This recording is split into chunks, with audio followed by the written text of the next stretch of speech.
says you have a half a minute to find a seat. Actually, it's best. Is Martin coming? Oh, there he is.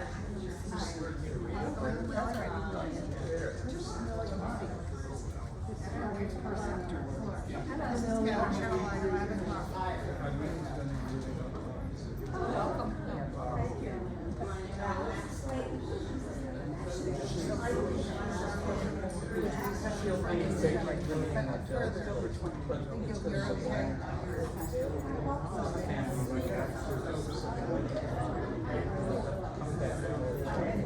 Hi everyone, welcome. So just in case the fire alarm goes off, we just need to stay put here and wait for direction, okay?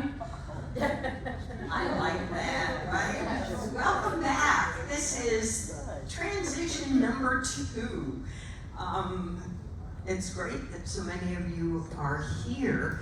Would you raise your hand if you were at transition meeting number 1?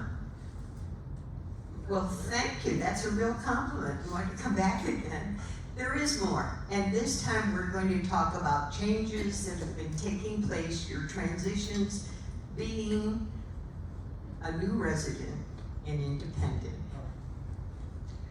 I came up with, in preparing for this, that it's not just changes, but it's choices.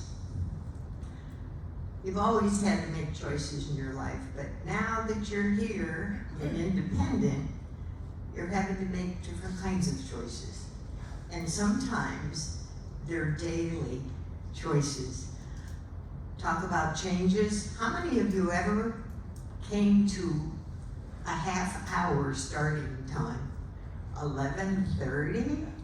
I have a feeling these empty seats may be filled in a little later. Part of the problem could be that people have made other choices because there are always things going on at Woodland Pond. So the same group is here, and I will introduce Tamara Hubler, Wayne Lavender, Ronnie Sue Jeffrey, and Rhea Stein. And applause, Rhea Stein made it back from Phil. Talk about changes and choices. I'm going to sit down because I'm going to start us off today talking about changes that I experienced in my almost 9 years of being here. I'm not going to give you 9 years worth, but the change came from when my husband and I moved into our choice apartment that we intended to share for the rest of our life. The change came when his life changed, and so did mine. He had to go to the health center. A year and 4 months after being here, he was already in the mid-stage of dementia. It first went into a deep depression that he had never experienced, or I never experienced before, where he no longer wanted to go to the dining room, be with people, or talk. And that was a major change in our life. But fortunately, we made the choice of moving to Woodland Pond, where they had a health center, and a health center with a memory care unit. You know what? He and I never even wanted to see the health center when we came here. This is where we were going to live. We were going to be an independent for a long time. But changes occur. And the choice had to be, do I take care of him here and risk the danger that had already occurred once when I was just trying to simply help him put his trousers on? He and I both landed on the floor in the bathroom. And the word was, it's time to make the choice. You have to go. You have to let him go. And I did.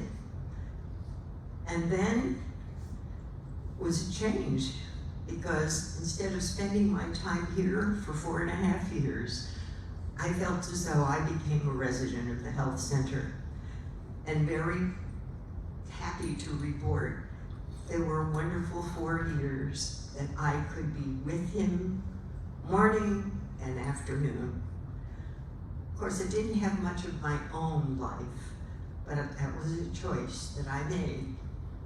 And little by little, people would say, why don't you join this group? Why don't you do this? Why don't you do that?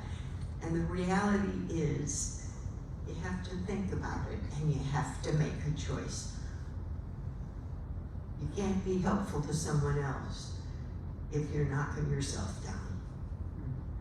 So think about it. Make a wise choice. The choice was hard. The choice was the best I could have made. I felt like I was a member of the staff in the health center.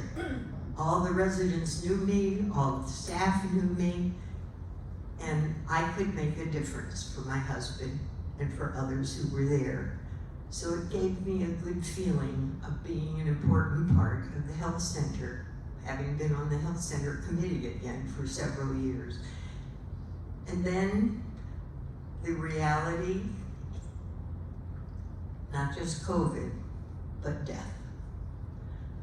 4.5 years later, that was the end.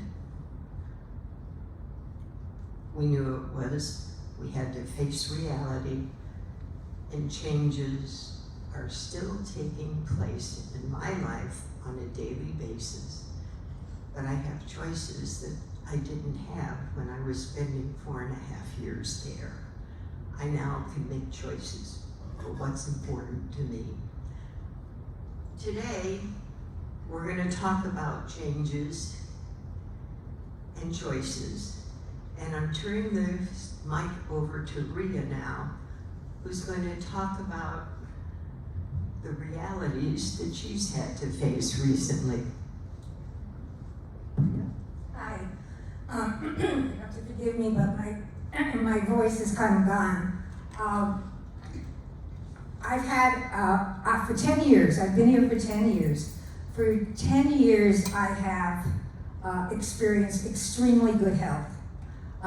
My husband and I came here together, very much what Pat is talking about. He spent 6 years in the health center, 2 years in memory care, and 4 years in skilled nursing, and then he died. That was 3.5 years ago. And I retained perfectly good health and never had an experience here as needing a medical assistance, having to go in an ambulance anyplace, nothing like that. And I was very proud of it. As a matter of fact, a couple of months ago, I was thinking to myself, my God, you've been here 10 years, and I mean, you're 86 years old, and look at how healthy you are. Well, I shouldn't have said that, because in Yiddish, we say kinahara. You gave yourself a kinahara. That means you give yourself a blessing. And of course, everything turns rotten after that. So what happened was that I started to experience kind of severe back pains. And I went the route of calling my doctor and getting some medication for that. Didn't help. Then I went the route of going to Orthopedic Associates. They took an MRI. They gave me an appointment with pain management until the end of August. This was in June. And the pain got worse. And then I just decided that I couldn't live with that. I spoke to Mary Jo, and we both agreed that the next step was to go into a hospital and have more tests done. So I called 911, and they came and they got me and they took me to Kingston Hospital. And I have to tell you that I have had no experience with any other hospital, as I explained, in more than 10 years. But the experience there was just unbelievable, and I just want everybody to be aware of what can happen when you go into a hospital and you don't have an advocate with you, and you have to deal with this yourself, and you're in pain while this is all going on. First of all, it is a mystery to every doctor or anybody who's read the medical records as to why they did not refer me for surgery. They released me back to Woodland Pond to skilled nursing, And they never made a recommendation for surgery. And I did have 2 surgical consults. That means somebody from their practice comes, look at all the records, makes a recommendation. I was released back with the pain and the MRI that clearly described what was going on with my back. It's something that I find just awful, and I'm still in the process of exploring where to make some kind of a referral, because even though they have sent me a survey, and even though they have reached out in all kinds of ways for good feedback, their process was awful, was just awful. And it was only when I was at day 6 where nothing was being done, and one of the hospitalists, because they use that system, where you don't have a physician that knows you, but they assign somebody or they hire somebody who is in charge of a whole unit or part of a unit, and then becomes the medical doctor for all the people on that unit. And they just didn't know. One of the doctors said to me, well, I really don't know very much about the back. I'll have to study it. That gave me a lot of confidence. At any rate, I was able, because of my son's contacts, to make an appointment with a spine specialist in Manhattan, who practiced at NYU Langone. And he did telemed after I was returned to the health center. And he looked at my x-rays and my MRI, and he kept saying to me, where are you now? Are you in a hospital? No, I'm in skilled nursing. They didn't make a referral, he just could not figure it out. At any rate, he said clearly I needed surgery, and his associates then gave me an appointment for about a week later, and I was taken into New York, and the surgery lasted about 45 minutes, and when I woke up, I had no pain, and I have had no pain to my back ever since, and that was the 15th of August, the 15th of August. So those are 2 things that happened. One was absolutely amazing. The surgery itself was amazing, and the result of the surgery was amazing, and I have had no pain since then. I am still in skilled nursing. Unfortunately, some other medical issues reared its ugly head. You know, when they start looking for something, well, they're gonna find something, because none of us is completely healthy anymore. But it's being worked on, and I have every hope that I will return home in a short while. So I just want you to be aware that there are transitions that happen to you that you have no control over, and as somebody told me recently, if change was easy, we would all do it all the time. Another phrase that I read about in transition and dealing with change is that you have to have the courage to face the realities. Choices, she made some good choices, and we're happy you're back with us, Rhea. Thank you. Now we're gonna move on to choices that Ronnie's gonna talk about. And by the way, we're trying to do 3-minute segments here so that the rest of the time can be yours. Make notes if you have questions or things that you want to bring up, because this is your time. We want to do it for you. Ronnie? Hi. I wanted to talk about some changes, not that have occurred to me, but that may occur to some people, and these are not healthy choices. But I was listening to Rhea, and I know Rhea has been dealing with quite a bit of pain, and many of us, as we get older, deal with a lot of pain, and sometimes it can be overwhelming, and sometimes it can lead to very, very poor choices. And I'm going to talk about the elephant in the room, the bugaboo, the choice of using alcohol and other substances to deal with our pain. It's a poor choice, but it's an understandable choice. Sometimes, I'm going to read because I I'm getting at that stage where I forget things and I can't talk off the cuff, so I wrote things down. Sometimes the loss of community, or the loss of a loved one, or the loss of a job, or other overwhelming transitions can make one feel unable to cope and may lead to overindulging in alcohol, mood-altering substances, or the inappropriate use of prescribed or over-the-counter medications. As we age, substances which we used to take with no problem can be a problem now. My own father was in a CCRC, and he was self-medicating with Advil PM because he couldn't sleep. And he took Advil PM when he went to bed one night. He was 90. And he woke up and he couldn't sleep, so he took another one at 1 in the morning. And he woke up and he couldn't sleep, and he took a third one at 5 in the morning. And then at 8 o'clock, he decided to go out shopping. And his car ended up in the median of Route 17 in Middletown. Luckily, he wasn't hurt. Luckily, he didn't hurt anyone else. But he was self-prescribing with Advil PM that he had been taking for 20 years. But it worked differently on him at age 90. In terms of the interactions of prescribed and OTC medications, if you didn't attend Gerda Meisel's talk on polypharmacy, I think it's still up on the YouTube, Sarah, is it?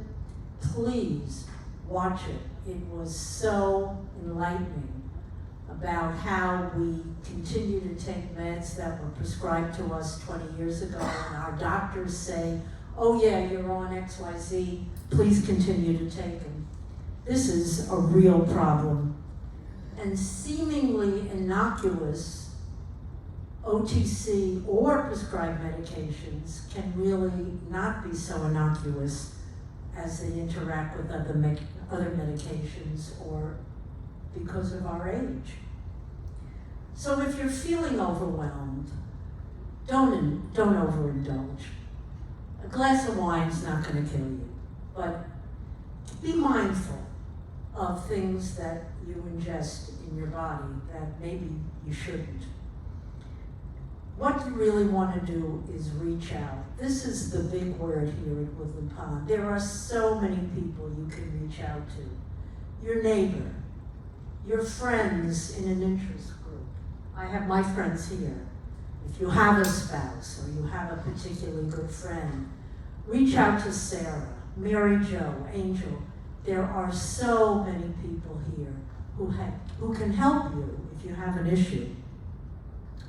We're so pleased that the Mental Health Task Force can begin to start a caregiver support group. Some people thought this was it today. Well, it's not.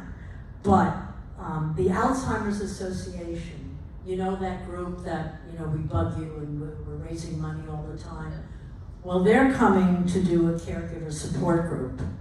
They're going to be starting on October 3rd, and they will continue the first Tuesday of each month at 1 o'clock in the classroom. I don't know how long they're going to go, but I would imagine as long as people need them. There will also be a second grief support group. There was one already, there's going to be another one run by the Hudson Valley Hospice, and this is going to be bi-weekly. And this is going to start on October 9th. It will meet twice a month on Mondays at 10 a.m. in the classroom. For the grief support group, you do have to register beforehand. You do have to call the bereavement center at hospice. If you need the phone number, Sarah's got it, we've got it, the concierge has it. Please reach out. So remember, if you're having difficulties, don't turn to your medications. Reach out, there's someone here who can help you. Back again, courage to face the realities. And another thing to remember, there's a shorter road ahead of you than what was behind. Wayne? Thank you. On that, you know it. I want to talk about about the community. Some of us come from the city, most don't. A lot of people come living in their own homes. Wherever you come from, you don't come from a CCRC. So when people come here, there is a change.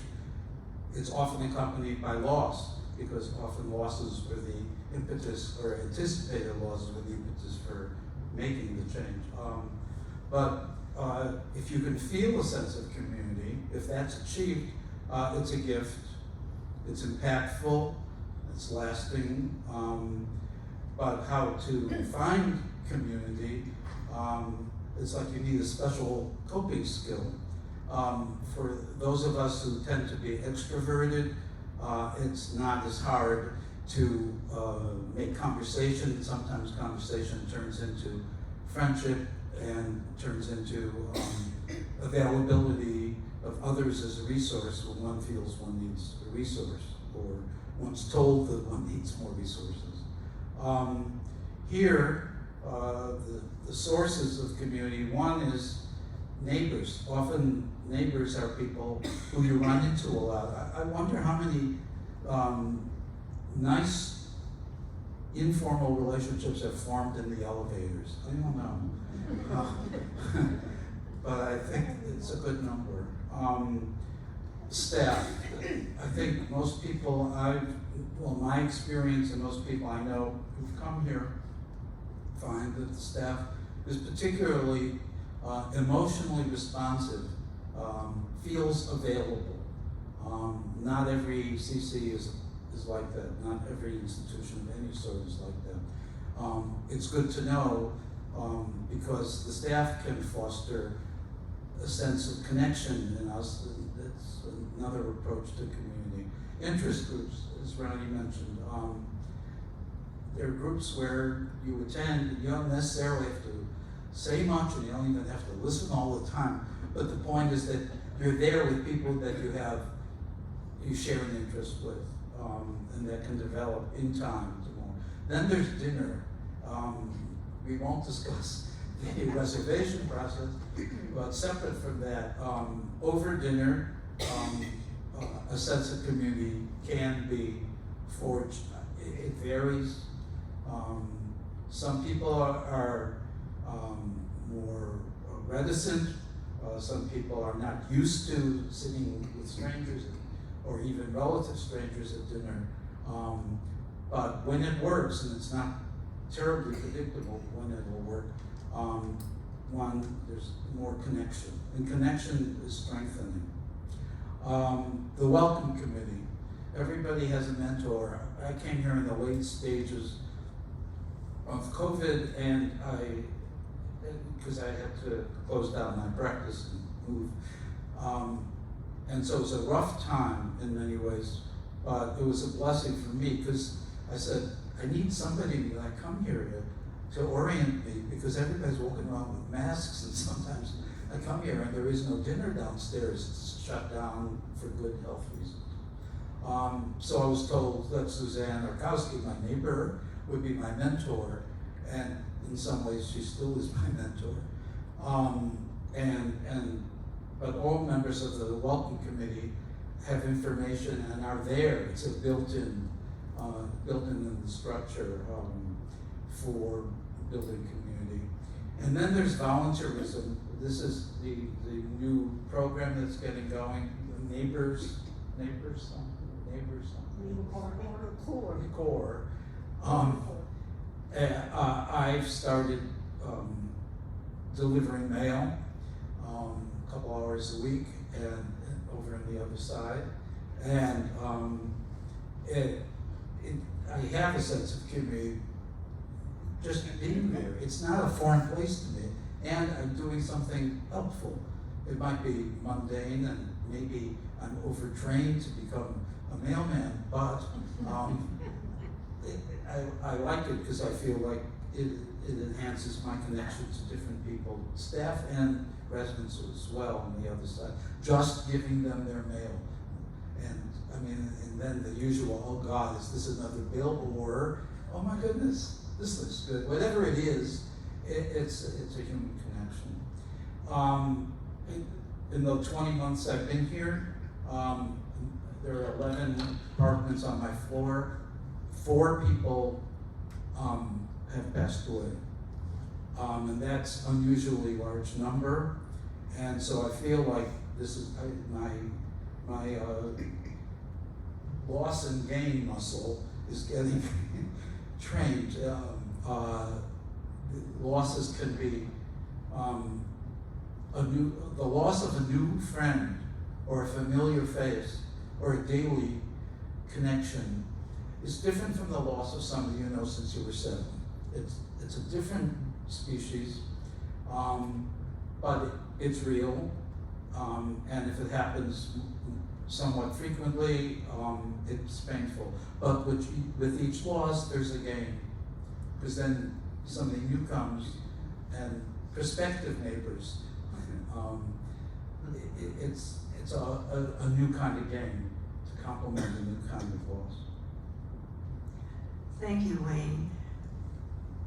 Talking about loss, there's a sentence that I pulled from a book I just read where the crawdads sing. And it's something that jumped out at me that I felt was relevant. Loneliness has a compass of its own.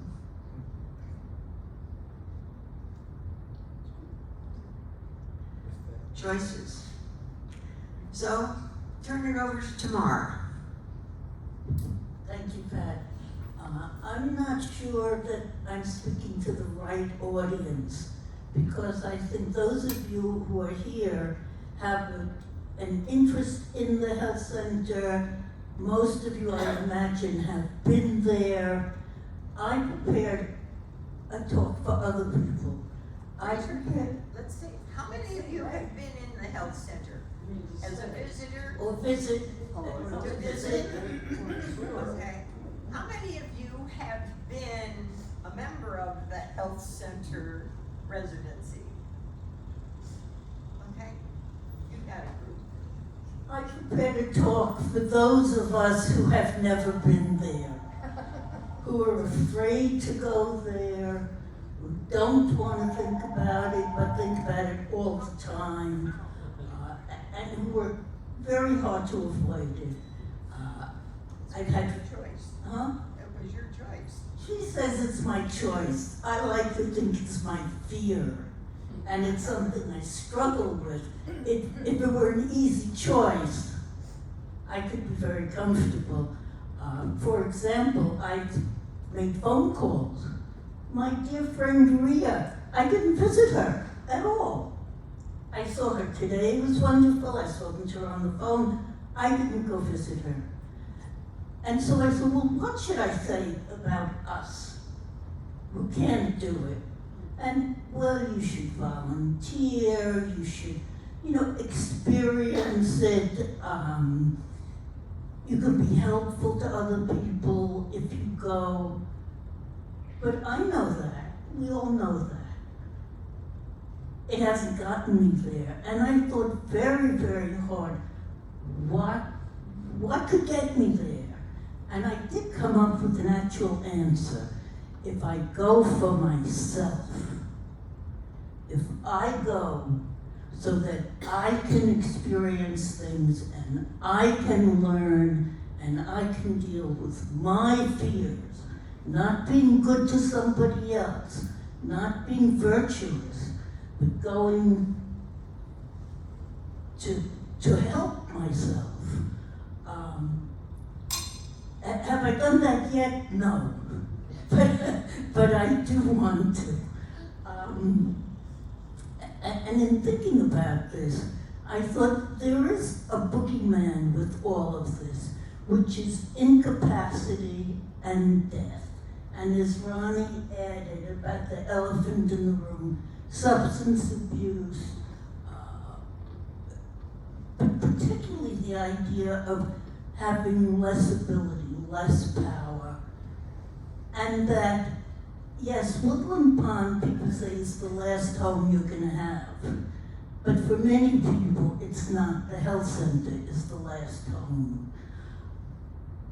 And all of this, in a way, has helped me say, I have to go for my sake, not for someone else's, and that the imagined fears are probably worse than the actual fears, because some people like the food enough. I don't know if anyone loves it. Some people hate it. Some people find being there very I've spoken to people who are there and who've been there. They find it very comforting. They can't find it very supportive. Some people hate the restriction of it. There's a huge range, and there's a huge range of your abilities when you're there. There's the memory care unit, which I think has to be very different from the assisted living or skilled nursing, even though I know people move from one to the other. But I think if I don't go see it, I have this imagination that can run wild, and that that sounds like shut up. Also something about the familiarity of it, I think would reduce the fear.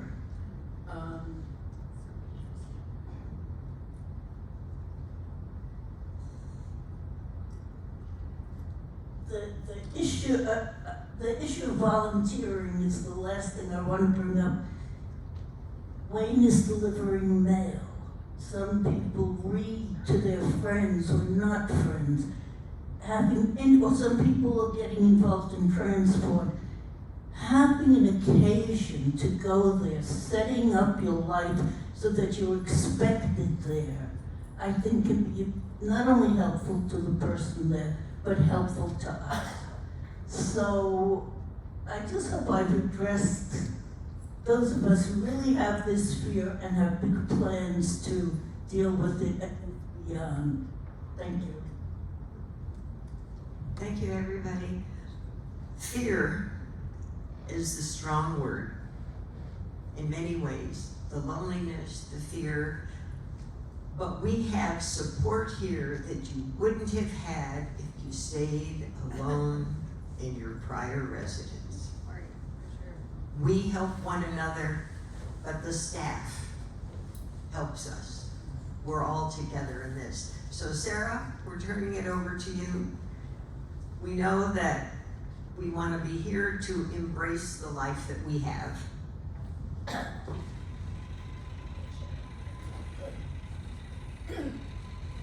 Hi, everyone. So I just have some brief things to say. But I just wanted to introduce myself in case anyone's new. I'm Sarah Leonard, and I'm the Resident Services Director. And I've had the privilege and pleasure of being here for 14 years. And that's allowed me to see Woodland Pond just change and grow over time. And one of the best aspects of Woodland Pond is the sense of community here. I have seen it over and over and over again. When people arrive as a new resident, and sometimes people adjust very quickly, other times it takes people a little bit longer. Everybody is different with that, but what I see over and over again is a sense of community, people reaching out to one another, people being available to one another, and relationships developing. And it really is just an incredible aspect. And we all know that as we age, there's aspects that we celebrate, and there's aspects that challenge us. And when it comes to the challenging parts, we do have choices in terms of how we cope, and if we reach out to other people or not. And fortunately, we're in a community where you can reach out, and there's lots of neighbors and there's lots of staff to reach out to. And in particular, I'm available to you. My door is open. I'm a phone call away, and I'm here primarily to provide social work type services to all of you. So if you have a question, if you have a concern, if you feel that you need support but you're not quite sure where to go or how to get it, you're always welcome to come and see me and have a confidential discussion about it. And I'm happy to do my best to steer you in the best direction for you, with the goal of helping you just feel your best self in all ways possible. And I just really want to thank the Mental Health and Wellness Task Force. This is a really great group. And on a personal note, I always enjoy meeting with them, and I want to turn it over to all of you now. I can pass the mic back.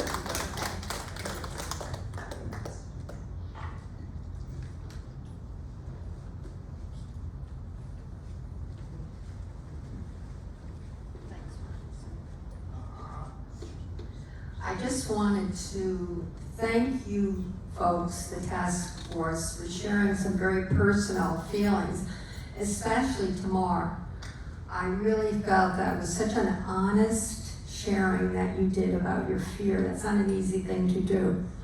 I just want to point out a book that I'm currently reading. It's by Michelle Obama, and it is in our library. And I'll read it quickly because I would like you to try to get this book and read it. She has a chapter about fear, about her fear about her husband becoming the president, and how she looked at it and she dealt with it in such a beautifully touching way. So thank you, folks. Ria, it's great to see you here. What's the name of the book, Sharon? It's The Light We Carry, Michelle Obama. What is the title? I didn't hear it. The Light We Carry. The light. And then Ina and Margot.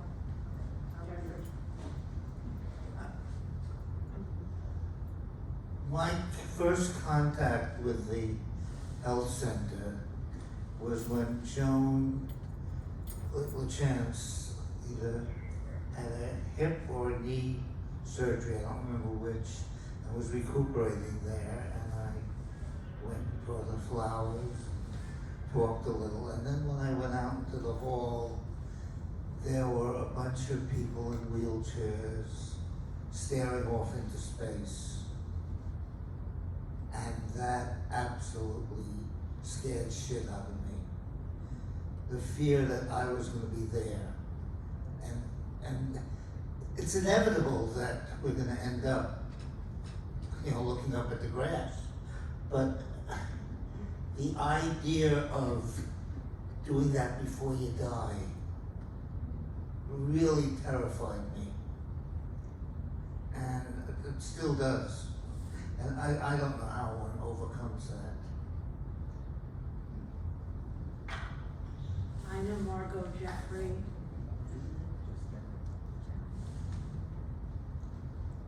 I've always been asked, you're so young, why are you here? Well, I think I'm still the youngest resident here, and that's okay, but You're only 12. my husband died almost 14 years ago, and I was 50, and I started isolating at home in California, and I couldn't get around in my home because there was 3 stories of stairs, so I was limited in my space, and I had limited mobility, and I came here, and people have seen me in the halls, and they keep calling me Speedy Gonzalez now. Everything has changed. I had physical therapy, got the limbs moving again. I can move, I can go around, I can do. And I came here because I want to continue to live as opposed to sitting at home in a house where I was having just all of these past memories of what was, and realizing it's never gonna be again. And I came here and started a new life, and I think for me it was the best decision I ever made, and some of you know when I tell you, I came here sight unseen. The day my stuff arrived, the day I moved in, was the day I first saw Woodland Pond. My sister did everything for me, took my apartment, picked all the furnishings, everything, and I never regretted it. And I've made lots of friends, and I had none of that staying in my house. and I, couldn't get around, couldn't drive. If I had to go somewhere, had to ask somebody, and it was a big challenge. Get the walker down the stairs, get down the stairs, get into the, just the staff here, gets you where you have to go, and it's wonderful. And my change into Ronnie's comments, by choice, I gave up alcohol 45 years ago. And having, that was my choice. And found other ways to enjoy life with music and with nature and things like that. So, I'm here at my age because I can take advantage of everything that Woodland Pond has to offer. And I do. So, thank you. Margot? One of the things I find missing from this discussion is preparation for dying. I know in some other groups, some other places, they have something called death cafes where you get together to talk about end-of-life issues, which have to do with planning, which have to do with how you discuss it with your family, how you discuss it with your friends, and who's your support system. I think having a support system is extremely important, especially around issues of dying. I've gone through this now with many elderly relatives, most of whom were looking forward to dying because they were in such discomfort or loneliness, and felt that their lives, that they had done everything in their lives that they really had planned to and were ready. Many people are not feeling that way, and I think there's room for discussion and support. Margot, Ronnie, I want to say just briefly, I want to thank you for bringing this up. As you noticed, I think the topic of death was left out of much of the presentation, and I don't think that's an accident. Well, I think that there's a real effort to look at the bright side of things, and I'm so glad you brought this up, because when Lionel spoke, I wanted to make a comment, and then I thought, no, I'm not going to say anything. But after you said this, well, first of all, maybe we should look at establishing a death cafe. What I wanted to say was, I read in today's Times, New Jersey has an assisted death program, but in order to participate, you have to live in New Jersey. So before you die, you have to come to New Jersey, establish residency, have a lease, and I don't know if you need a bank account as well, but something else. And Compassion and Choices, who presented to us a few months ago, and now has a court case in New Jersey to eliminate the residency requirement. So if the residency is taken away, it would say a lot for people living in the Northeast. I think only New Jersey and Vermont have any kind of assisted dying. No, in the Northeast. So I thank you. Just a couple of comments that I want to make. First of all, as far as community goes, I have to tell you that one of the things that I found that really touched me and made me feel so good is the number of people who stop by my room in the health center to say, hi, how are you doing? And it was a tremendous number of people because the staff couldn't get in to do some of the things that they wanted to do. Now that I've been there a number of weeks, it has slowed down, but people do stop in who know that I'm there. So, and the number of phone calls. So that's, as far as community goes, that has been really very important and very touching. It made me feel like I wasn't isolated, that I was still part of this side. Now I want to comment on that use of the other side. It's not the other side, it is part of our side. This is what was established for for us when we get older or sicker or unable to function. And I really think that we should cut those words out of our vocabulary. The people that are in skilled nursing run the gamut of illness, mental capacity, functionality. Some people actually leave skilled nursing and return to the other side, independent living.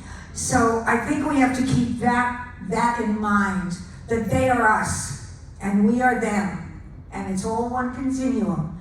As far as fear goes, I agree with Tamar, what she said, but I do think that, this has been my observation, that the healthier you are, the more functional you are, the more you may fear the health center.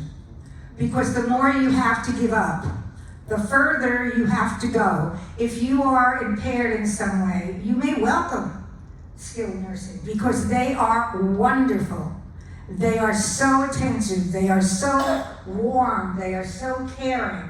I can't talk about them enough. They are just a wonderful, wonderful staff from every level, from the CNAs to the nurse who runs skilled nursing. And I think we don't get to know them enough. I mean, we are isolated in many ways from that staff and those people, and more and more every day, somebody that I know or have known on this side has ended up in the skilled nursing. And very often one of the nurses will tell me so-and-so came. And I think about my relationship with that person and how they probably are scared in some way because they may be older than I am and their prognosis is different than mine is. So I think we have to keep all of that in mind when we deal with the health center. Give it to Sarah, she had some words. Oh, I'm sorry. Yeah, I just wanted to say, Margot, with your idea of the death cafes, prior to COVID, we did have several death cafes here, and what I recall is that they were very well received, and that we had really good attendance, and people were really interested in doing those discussions. So thank you for bringing that up, because it brings it back up now in my mind that that's something we should look to schedule. I'd like to ask a question, well, really advice for the panel in how to deal with a daily situation.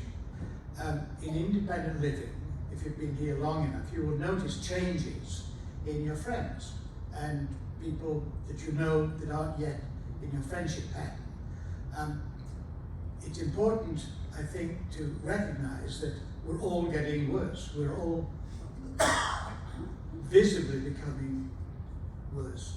So how do you manage the interaction where you've noticed someone who's a friend suddenly has a walker, or someone is transferred to the health center? What kind of words ought to be used? I come from a culture where there's really prohibitions about sharing profound emotions, and I think English society is suffering because of that. But what advice would the panel have in terms of how you manage visible changes in independent living with friends? Do you ignore it, or do you, what else?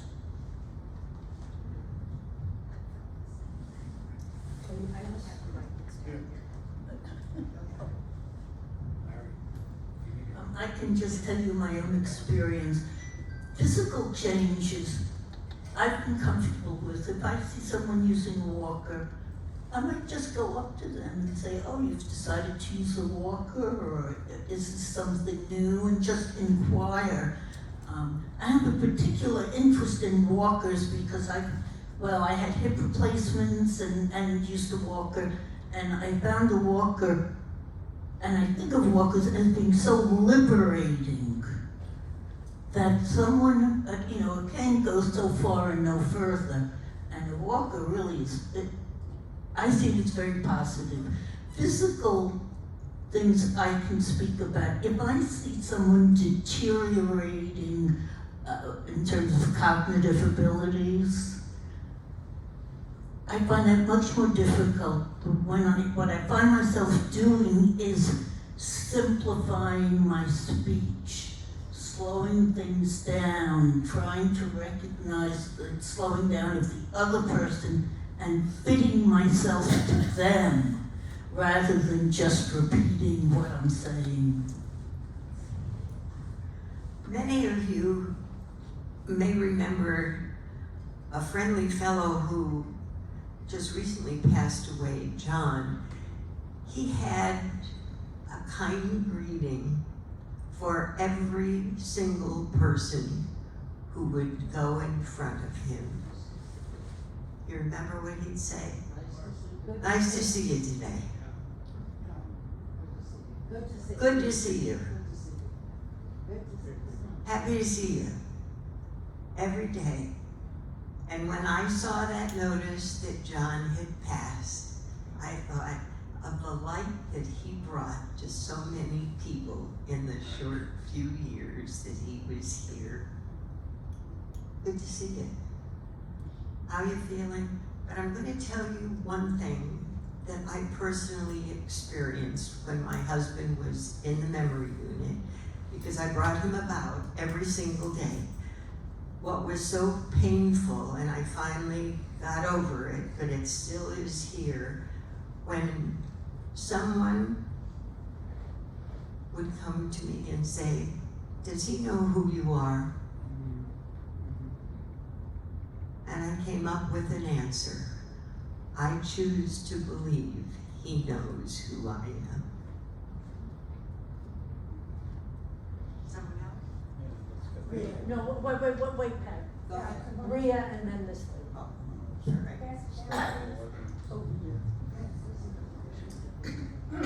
I wanted to mention two things. My experience was different. I accepted it at a certain point that my husband didn't know who I was. But it really didn't matter because people knew him and they would come up and they would say, hi Arthur, hi Art, whatever they called him. And very often he would smile until the very end. And I figured that was a reaching out, and at some level he was reaching back by smiling, and that was enough for him. As far as what I do with people, well, I don't necessarily comment on people using an assistive device like a walker, but I may. It depends upon my relationship with the person. The other thing is that when people have cognitive impairment, and I've noticed it, it does not pay to refer to that in any way to the person who is suffering with the cognitive impairment, because they are not relating to the world or to you in terms of that loss. That loss is given, and they are relating around that loss, whatever is going through their brain. So I just talk to them about whatever I think that they may be able to absorb, not some concept or not the latest in politics, but something that's on their level, and that we can at least have a couple of exchanges of words, because that's what's important. The reaching out, the touch, the human contact, that's what people are looking for, and that's what makes them feel important and good and included. So that's... When I took a tour of the health center, I had a very different experience. My husband had to spend the last 3 years, unfortunately, in a nursing home. They were terrible years because they are always understaffed. And you know if you're not there every day, your loved one is not going to get the care he or she needs. So after I finished the tour, I knew that my experience when the time comes will be very different.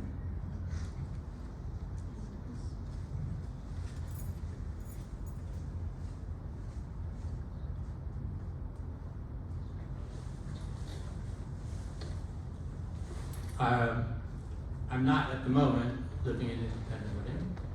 Marla and I moved here 7 years ago. In January, we were very active up until sudden changes. And but in January, at the end of January, I had a stroke, and I went after a few days in the hospital. I went to skilled nursing, where I spent the next 100 days. And the staff there was fantastic. And especially I have to compliment the rehab staff for all the work they've done, because I have made considerable progress from being unable to move anything on my left side to now walking with a cane, and my left arm is improving greatly. I can now give a left arm hug as well as a right arm hug.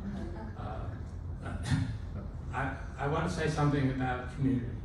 I agree that the sense of community at Woodland Pond is wonderful and extremely important. I like to think that I contributed to that in some way during my first number of years here. I was very active in various committees. I was on the Residence Council. I was on ArtScope. I helped hang all of these shows. I was part of the so-called hanging crew. I was on the library committee. Anyway, my point is that the more you participate, the more you will get back. If you don't participate, don't expect a whole lot back. So I encourage you to take part in things. I suspect that most of you in this particular audience don't have to be urged to do that. The other thing about community is, and I respect the concerns and fears that have been talked about in terms of going over to the health center. I have received a number of visits from friends here in the independent living part of our community, and I am grateful for those visits. Also, I'm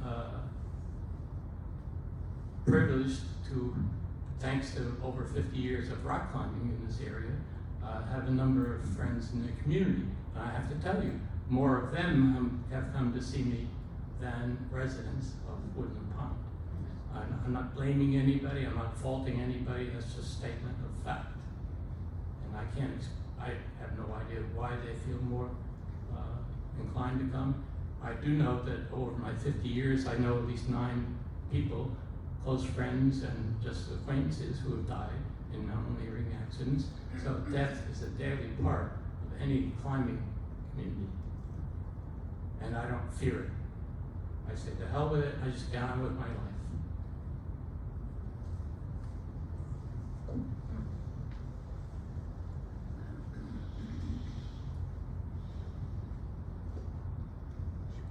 Just a quick note. I applaud Pat the theme of choice. I'd like to say that every one of us that's in this room made a choice to come here. I don't remember anybody saying that they had a gun to their head, this is where you're going to go, but it was a choice. And as Larry just said, the choice is you can come here and enjoy the short road ahead. My wife and I had the wonderful time of living in England for several years, and they had a wonderful TV show over there in the 90s called Waiting for God.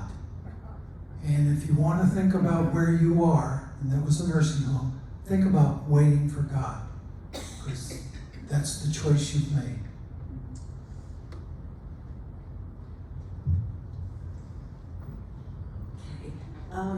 When I first moved here almost 3 years ago, my husband loved it from the beginning, but I didn't. I had a terrible time. I missed the woods where I used to live. I missed my house and everything. But the people were so nice, you know, I was back and forth. But then the next summer, I rented a house back where I lived because I thought I needed that. And it taught me that saying you can't go back again. It was totally different. It wasn't my house. My friends were busy with their lives. And I began to miss Woodland Pond.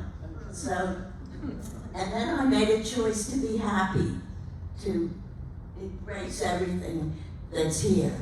And about the health center, I take Tux over there.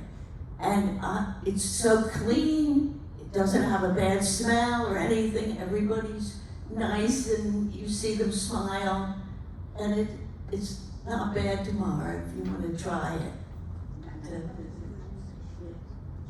No, you asked how do you treat people like in the health center.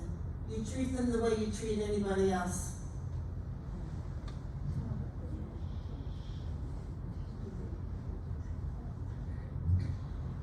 This is such a helpful discussion for me. This is such a helpful discussion because I am a future resident, but I am offered a 2-bedroom and I'm putting my house up on the market, and Pat mentioned wise choices. And I'm not sure that I'm making wise choices. I'm trying to push things, and should I list early? I know this is a wise choice, but all the other choices I have feel like I'm gonna find out later how wise they are. The other thing I'm so struck with is the idea of fear. And I keep thinking about the 3 F's. And there's fear, and there is flee, and then there's flow. And I keep, when I sit here, I'm like, oh yeah, there's 3 F's. And I kept forgetting the flow F. And it's an important part of fear, is just flowing as much as we can. So I really appreciate this conversation. So an emergency situation was just called It's the lockdown drill. Tom just called a lockdown drill, so we need to just stay here and turn the lights down and just be quiet for a minute. Why is this happening? It's a drill. Cell phones. Turn off your cell phones.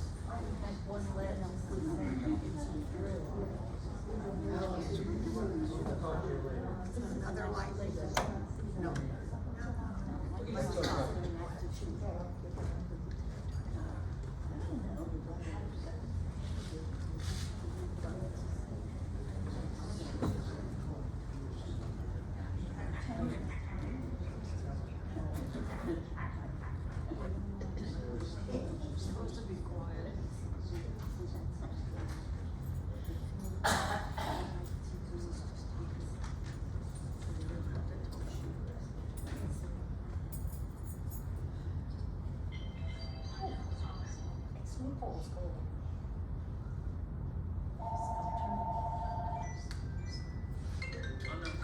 It's Woodland Pond. That's what I said. It's Woodland Pond is calling to tell you that there's a lockdown.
All right, so I just got the all clear from Tom. Can I say something about the stupidity of this?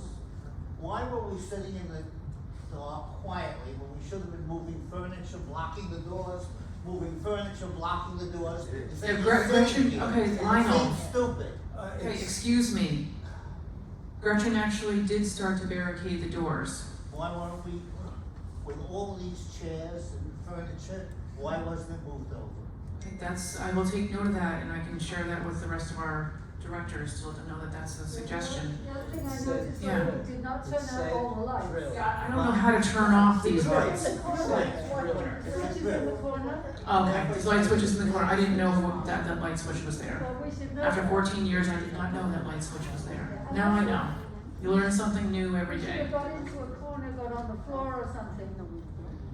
Okay, this might be something good to bring up to the I'll bring back this feedback, okay? This is why we're doing this. This is why we're doing drills, so that we can fine tune it, so that our response is the best that it can be. Is there Okay. another thing? Is there a way that people can write out what they thought could be improved? If you have suggestions, you can write them out, you can give them to me, you can give them to Michelle, you can give them to any of the directors, and then we will take the suggestions into consideration. So we appreciate your cooperation with this and with learning with us through the drills. I think we should break for lunch. Okay, I guess we're gonna break for lunch. Thank you, everybody. Transition season.